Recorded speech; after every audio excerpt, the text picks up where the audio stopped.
अस्सलाम वालेकुम। ABN news के साथ मैं हूं तलहा सुलहरी। न्यूज़ बुलेटिन का आगाज़ इस खबर के साथ। वज़ीर आज़म शहबाज शरीफ कतर का 2 रोज़ा सरकारी दौरा मुकम्मल करने के बाद इस्लामाबाद के लिए रवाना हो गए हैं। वज़ीर आज़म को दोहा के हम बैन अल-अक़वामी हवाई अड्डा पर कतर के वज़ीर मुमलिकत बराए ख़ारजा अमूर सुल्तान बिन साद बिन सुल्तान अल मरीखी और कतर में पाकिस्तान के सफ़ीर मोहम्मद आमिर ने रुखसत किया। वज़ीर आज़म के हमरा नायब वज़ीर आज़म और वज़ीर ख़ारजा इसहाक डार, विफाकी वज़ीर इत्तलात अताउल्लाह तारर और वज़ीर के मुआवने ख़ुसूसी तारिक फातमी भी वतन वापस रवाना हुए। ज़राए के मुताबिक दौरे कतर के दौरान दो तरफा ताउन, सरमायाकारी और बाहमी दिलचस्पी के अमूर पर अहम मुलाकातें की गई हैं सफ़ीर मोहम्मद आमिर ने वज़ीर आज़म को रुखसत किया। इसहाक डार, अता तारर और वज़ीर आज़म के मुआवने ख़ुसूसी तारिक फातमी भी वापसी पर मौजूद हैं। वज़ीर आज़म शहबाज शरीफ कतर का 2 रोज़ा दौरा मुकम्मल करने के बाद इस्लामाबाद के लिए रवाना हो गए हैं। वज़ीर आज़म शहबाज शरीफ कतर का 2 रोज़ा दौरा मुकम्मल करने के बाद इस्लामाबाद के लिए रवाना हो गए हैं।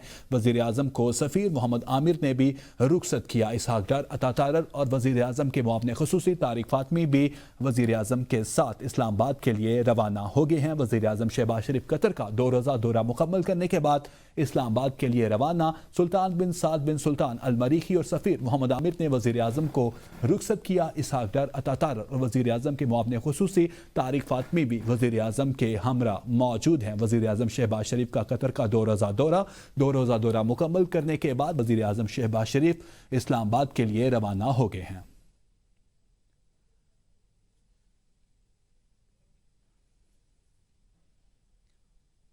अदालत वो है जो इंसाफ दे। 3 करोड़ वोट लेने वालों को भी इंसाफ ना दिया गया। सियासी इख्तलाफ को नफरत में मत बदलें, आप बेहतरी लाएं। चेयरमैन PTI बैरिस्टर गौहर की मीडिया से गुफ्तगू। कहा, अब बस करना चाहिए, इतने मकबूल लीडर को कैद कर रखा है। क्या फ़र्क पड़ जाता है कि एक डॉक्टर की बजाय दूसरा हो। अहले खाना को तसल्ली करानी है और इसमें क्या खराबी है। अहले खाना को साथ अगर रखा जाता है तो क्या तूफान आ जाता। सियासत में बेहतरी के लिए सबको मिल बैठना होगा। सुप्रीम कोर्ट में अब भी हमारे केसेस हैं, हमें मुलाकात का मौका दिया जाना चाहिए। हमें मैसेजेस देकर कहा गया कि बानी को इंजेक्शन लग गया है। इस बार डॉक्टर से बात नहीं हुई, हमें इत्तला दी कि बानी को वापस भिजवा दिया है। हमें ये कहा गया कि बानी PTI की सेहत बेहतर और ठीक है। PTI किसी मौके पर ऐसा काम नहीं करेगी जिससे जमहूरियत का नुकसान हो। हम चाहते हैं रिहाई अदालत से हो, ऐसी फोर्स का हामी नहीं जो गैर आईनी हो।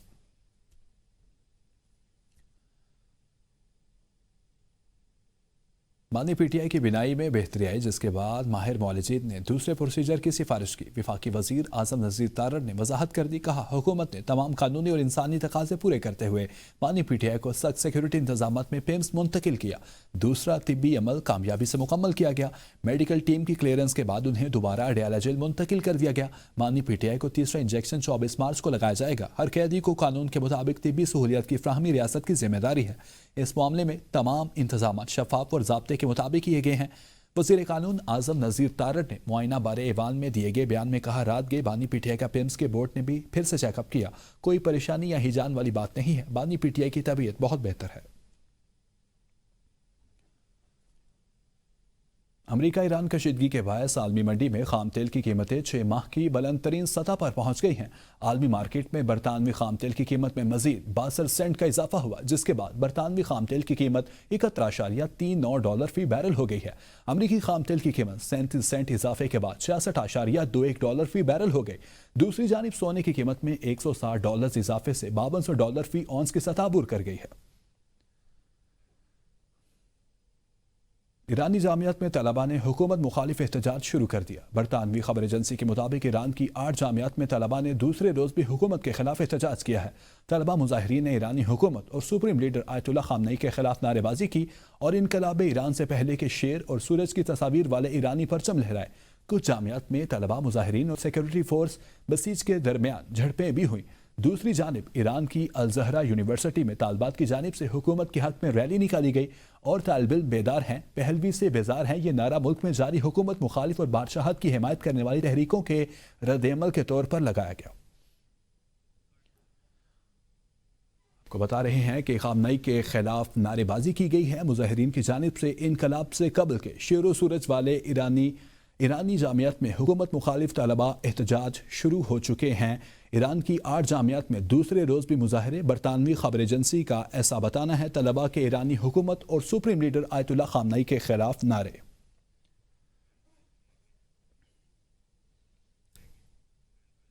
कि इस्लामाबाद में वफाकी हुकूमत ने इंसदाद दहशतगर्दी और hard run welcome back. PTI सियासी जमात का रवैया अपनाए और पार्लियामेंट में किरदार अदा करे। राना सनाउल्लाह का मीडिया से गुफ्तगू करते हुए कहना था कि सियासी साइट पर पीटीआई के लिए हमारी ऑफर मौजूद है। तहरीक इंसाफ से सियासतदानों ने ही बात करनी है। पीटीआई के लिए किसी किस्म की डील या ढील दस्तयाब नहीं है। पीटीआई इसी रास्ते पर चलेगी तो उनके लिए मुश्किल हो जाएगी। इस्टेब्लिशमेंट ने तो तहरीक इंसाफ से बात कभी नहीं करनी। पीटीआई ने जोर लगाया कि 2018 की तरह दोबारा ऐवान तक पहुंचाया जाए। उनकी रिहाई फोर्स नाकाम होगी। ऐसा इकदाम बहुत नुकसान पहुंचाएगा। डॉक्टर्स ने जो तारीख और वक्त दिया उसके मुताबिक बानी का इलाज हो रहा है। बानी पीटीआई तमाशा बनाने की पोजीशन में नहीं। 8 फरवरी का पहिया जाम सबने देख लिया।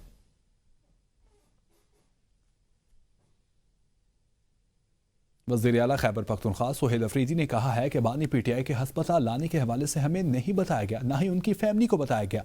ये हुकूमत की हरदर्मी है। पता नहीं क्या छुपाना चाहते हैं जिससे शुकूक शुबहात मजीद बढ़ रहे हैं। हम दुनिया को ये दिखा रहे हैं कि पाकिस्तान तहरीक इंसाफ जब भी एहतजाज पर जाती है तो तमाम कानूनी और आइनी तरीके इस्तेमाल करती है। इस दफ़ा पूरी तैयारी कर रहे हैं, फिर पूरा एहतजाज करेंगे। बानी पीटीआई की बहन नौरीन न्याजी और रावलपिंडी में अडयाला जाल के करीब धाकल के नाके पर ज़ेर तामीर सीवरेज लाइन क्रॉस करते हुए गिरकर जख्मी हुई। नौरीन न्याजी के हाथ, पांव और नाक पर चोटें आईं। नौरीन न्याजी के साथ एक खातून कारकुन भी गिरकर शदीद जख्मी हुई, जिन्हें हस्पताल मुंतकिल कर दिया गया।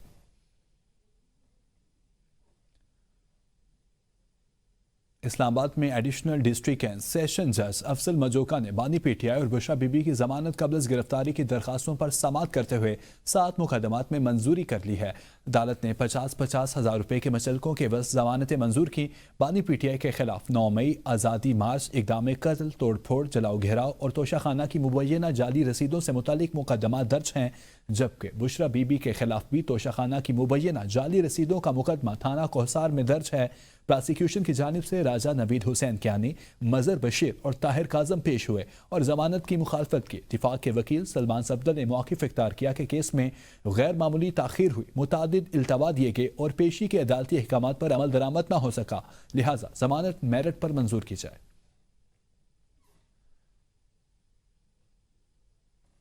सुप्रीम कोर्ट में डॉक्टर यास्मीन राशिद ने नवाज शरीफ की कामयाबी का इलेक्शन ट्रिब्यूनल का फैसला चैलेंज कर दिया। डॉक्टर यास्मीन राशिद ने दरख्वास्त अदालती उज़्मा में दायर कर दी। दरख्वास्त के साथ 94 से ज़्यादा फॉर्म 45-20-7 लफ किए गए। यास्मीन राशिद ने 30 दिसंबर के फैसले के खिलाफ दरख्वास्त दायर की, जिसमें कहा गया कि इलेक्शन ट्रिब्यूनल ने उनकी दरख्वास्त तकनीकी बुनियादों पर खारिज की। इलेक्शन ट्रिब्यूनल ने हकाइक और कानून का दुरुस्त जायजा नहीं लिया। फॉर्म 45 में तब्दीली आईनी तकाज़ों और इंतखाबी शफाफियत के खिलाफ है। हतमी नताइज मुरतब करने से कबल उम्मीदवारों को नोटिस जारी करना कानूनी तकाजा था, जो पूरा नहीं किया गया। इलेक्शन ट्रिब्यूनल का फैसला कालअदम करार देकर उन्हें कामयाब करार दिया जाए। अगर वज़ीर आला पंजाब ने जहाज ले लिया है तो कोई अचंभे की बात नहीं। हम पर तनकीद करने वाले अपने गिरेबानों में भी झांके। वज़ीर दिफा ख्वाजा आसिफ का कहना है कि पंजाब हुकूमत को एयर पंजाब के नाम से एयरलाइन की इजाज़त भी मिल गई है। नई एयरलाइन का लाइसेंस भी जारी हो चुका।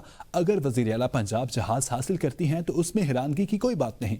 तमाम वज़ीर आला के पास जहाज मौजूद हैं। विफाक में वज़ीर आज़म के पास भी सरकारी जहाज होता है। मरियम नवाज पंजाब की खिदमत कर रही हैं और उनके खिलाफ तनकीद हसद की बुनियाद पर की। न्यूज़ बुलेटिन से इतना ही। देखते रहिए ABN न्यूज़ कॉम के साथ।